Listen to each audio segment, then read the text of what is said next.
Same, Lindsay. You might have seen that hashtag, that meme online this week. It was all over social media. A mother in her bathroom with a toddler on the floor next to her, crying into a toilet. Same, Lindsay. A woman rather roughly bouncing her fussy 6-month-old baby. Same, Lindsay.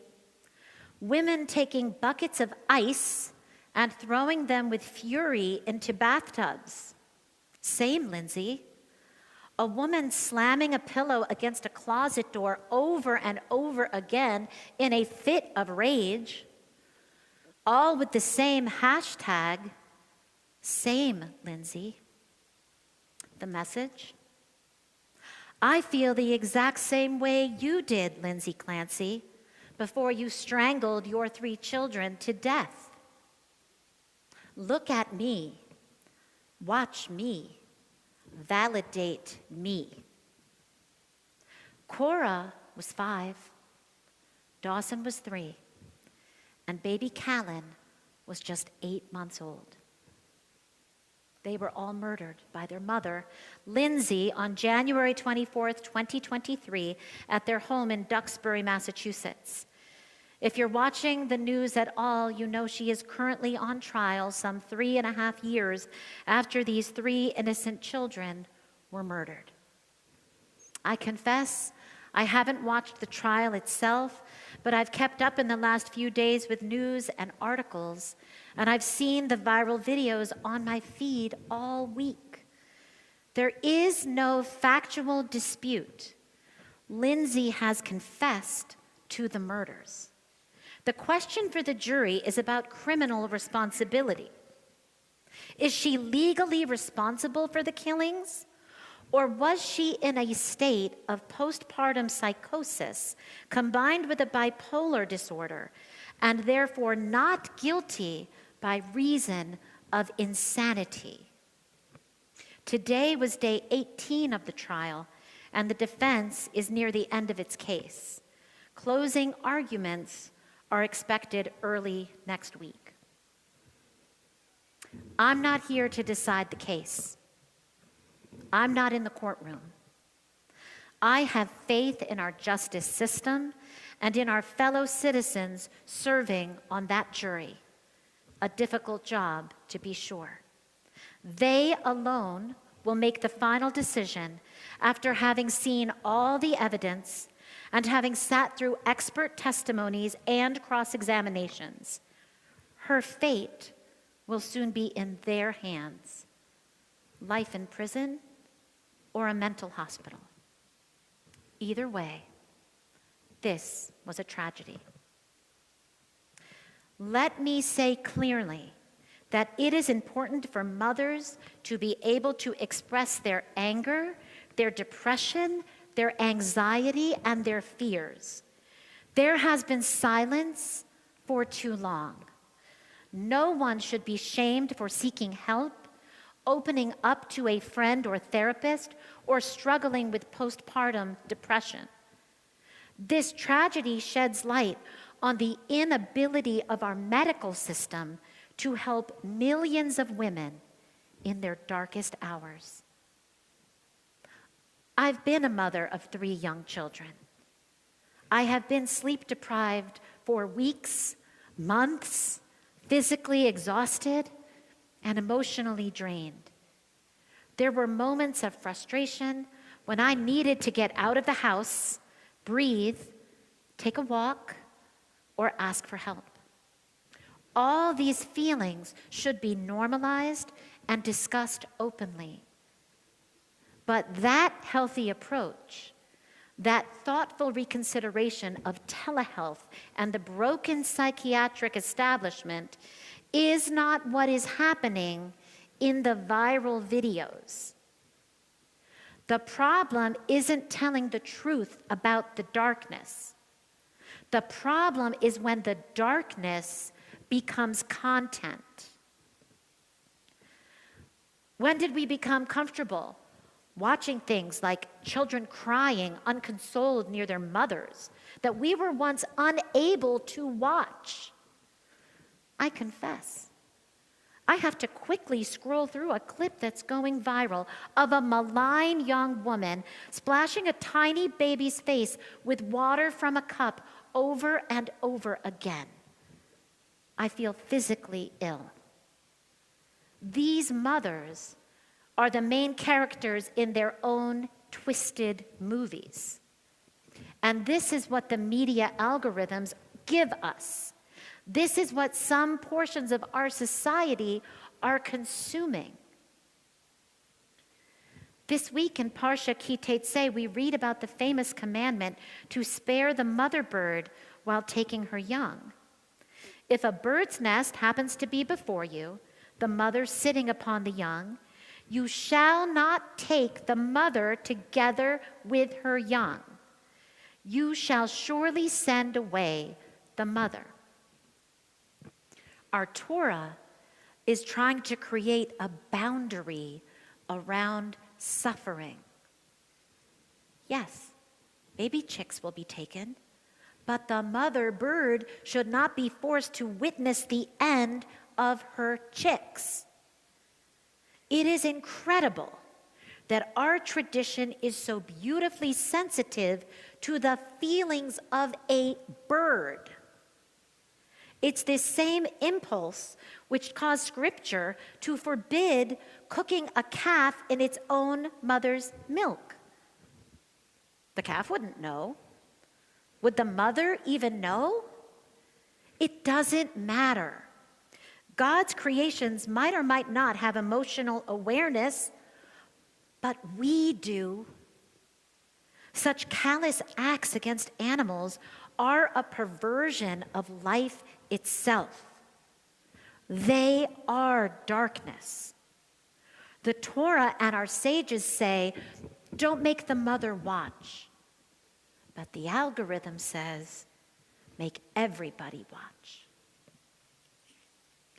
The rabbis, men of infinite wisdom who lived long before psychologists, knew that being exposed to animal cruelty can have a profound effect. They knew that what we see is who we become. The spiritual danger that we face today is not that darkness exists. Jews know it exists. We have lived it, survived it, fought against it in every generation. It's that we are getting accustomed to it, inured to it. Our eyes are adjusting. We scroll through our medium of choice and see recipes, vacation photos, a mother in crisis, a shoe advertisement, a local stabbing, a funny cat video, another mother's breakdown. Everything becomes a blur. An hour goes by. Everything melts into a single stream. And everything is eventually compressed down into a bleak moral equivalence. I think about Dorothy and friends in the poppy fields of Oz, lazing around, forgetting their purpose, forgetting the yellow brick road and getting to the Emerald City, or the lotus eaters of Greek myth, numbing themselves to the world around them. We can't become comfortable in the darkness. Judaism draws clear lines between light and dark. We bless the distinction between light and dark at Havdalah. We prayed in our Mariv Aravim prayer earlier tonight, blessed are you, rolling light away from darkness and darkness from light. Delineation. Yes, darkness comes, but light follows. We refuse to forget the dark. We hold on to the coming light. I'm not here to scold you about your phones. That time has passed. I mean, I sit on the couch at night and scroll through content. It's just what we do now. Well, Rabbi, what is to be done? It feels almost too late, doesn't it? But not quite. As darkness falls on a Saturday night, what do? We Jews light a multi-wick candle that burns brightly as the stars come out. We stand against the darkness of our enemies during the winter nights of Hanukkah, building a blaze night after night, candles in our windows. We don't accept the dark, we challenge it. Some 3,500 years after Deuteronomy was written, we Jews still care about the mother bird. Our goal in this life as members of this eternal people is to bring the light of God into this cold, cruel world, to continue to light the match, to hold the line, to separate the shadow from the sun, to distinguish good from evil. It isn't easy. It isn't a small task. Each of us, in our own way, through word and deed, must play a small part in our people's seemingly impossible task. When a mother commits a terrible crime, we Jews don't shrug and say, same. The truth is, Lindsay asked for help over and over. She asked for someone to stay with her. Her husband went off on a ski trip. No one stepped up. We need to say to a mother at the end of her rope, I'm getting you help. I hear you. I'm going to listen to your story. I'm bringing dinner. I'm taking the kids. We're going to the hospital. When we reach out, when we take that step to be present during difficult and even disturbing emotions, we move from shadow to light, from suffering to peace. And we are fulfilling the very reasons our souls were chosen to enter this world in the first place. Same, Lindsay. No. Sorry. We should not be the same as Lindsay Clancy, ever. We can never normalize attention-seeking women creating a heroine out of someone who committed infanticide. Whether or not she's found criminally liable, 3 young children are gone.